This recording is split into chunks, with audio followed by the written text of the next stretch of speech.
Good afternoon, everybody.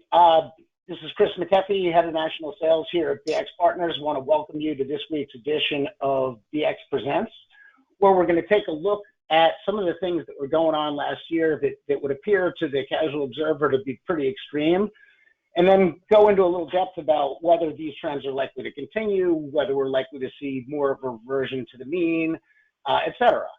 So with us here to have this discussion today are Craig Camille, Managing Partner here at BX, who's going to be kind of hosting the conversation, along with our CIO and co-managing partner, Arun Kaul. We have Dawson Ransome from Ransome Asset Management, as well as Larry Riddell from St. James Investment Company with us here today. So Larry, when I look at this chart to the right, and it says that on the bottom axis, if interest rates go up by 1% on the 10-year Treasury over the next 12 months, that the value of my bond will depreciate by about 9.5%. Right. Is that a real risk? And what are your thoughts on the fixed income and Treasury markets now? Well, as I think it likely pertains to the audience, there's two things that kind of jump out at me. One, the 60, it's questionable whether a 60-40 allocation that has historically worked over the last 40 years is really going to be effective going forward. I mean, can you get convexity out of bonds if you get market sell-offs like you have? And at the zero bound, I think that's a very dubious thing to consider. So I think it reinforces this idea of, a CIO who's thoughtful about this has never been more important. As it pertains to the equity market, and just to put it in context, these are, in our mind, highly manipulated.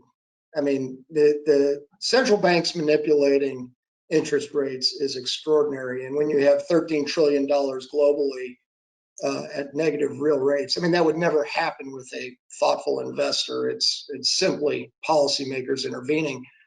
But as it ties to the equity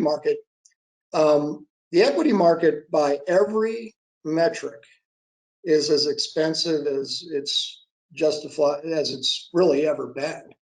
And we can look at a lot of different metrics and a lot of different indices, but you were at historical highs, if not exceeding them, except for based on interest rates. So if you're just going to buy just a passive index and not be thoughtful about valuation on the stock level, remember, not only are you buying something that's incredibly expensive, but the one reliable indicator that might get you to do that, interest rates, are in fact at historical lows and at the zero bound. So I think it is a very, very challenging environment to be a thoughtful steward of other people's capital. The other thing that's kind of interesting and timely for this is that the new administration is working on some additional significant stimulus packages, and that Janet Yellen was just confirmed by the Senate. Larry, do you have any thoughts on, does this trend sort of continue for the foreseeable future? Well, absolutely. I don't think there's any political will to be hawkish about fiscal responsibility. And Arun, you mentioned it. I mean, other central banks have broadened their mandate for asset purchases. So certainly the coupling of monetary policy that's already extraordinary, and now you're bringing maybe some fiscal policy where quote unquote deficits don't matter. You have to have an eye on inflationary forces. At the same time, though, and I think it creates a really vexing scenario. These low interest rates have invited an extraordinary amount of debt at every levels of society. Corporate debt right now, I think we have some slides maybe later in this presentation about just the number of zombie companies and companies that really don't have good fundamentals, but they're trading well anyway. So could you have some combination of deflation and inflation that is particularly punishing to people? Yeah, I think it's a probability that you need to be mindful of.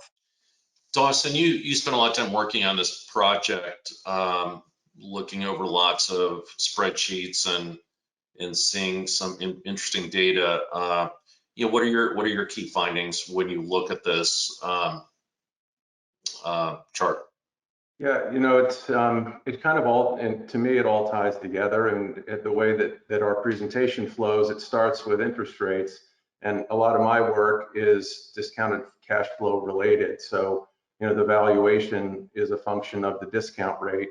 And so, in my mind, you have these growth companies where the current profitability and the current revenue growth is pretty fast, profitability is relatively low. So you run that out into the future, and the lower your discount rate is, the higher price that you can convince yourself to pay. And so it makes some sense that growth has done what it's done. What I think about a little bit more is there is a limit. The sustainability of that is something that I spend a lot of time thinking about. And so to some extent, just intuitively, you have to understand that the longer something goes in a certain direction, the closer you are to that direction changing. I mean, that's just a fact of everything in humanity works that way. So at a certain point, things will have to adjust. Dawson, you're a little bit on the flip side of this argument. Your portfolios last year were up quite a bit, looked a lot like a growth manager, very concentrated. Are you thinking about this debate differently today than you were a year ago? No, I mean it's nothing's really changed from the way that I look at it. Larry mentioned style boxes, and when I started the firm, one of the things that I kind of riled against was the style box. So at the end of the day, you have to look at each opportunity independently. Selectivity really matters. Larry alluded to that in terms of just to say its value. Well, that can hurt you. There's a lot of companies, a lot of zombie companies in there. There's some that are really good. There's others that are really bad. Some will do well when rates rise, financials with net interest margin, for example. Others will suffer because rates rise. So selectivity really matters. And so I think that's where active will continue to do better. Also because there's so much passive, everybody's crowded into the same names by definition, and they just get over allocated in passive portfolios. So ultimately, when that starts to change a little bit, selectivity and having the right names in your portfolio really makes a difference, and that's what we focused on. And with that, everybody, we're going to call it a wrap. Once again, thanks all, and we'll talk to you again soon. Bye now. Thanks, Chris.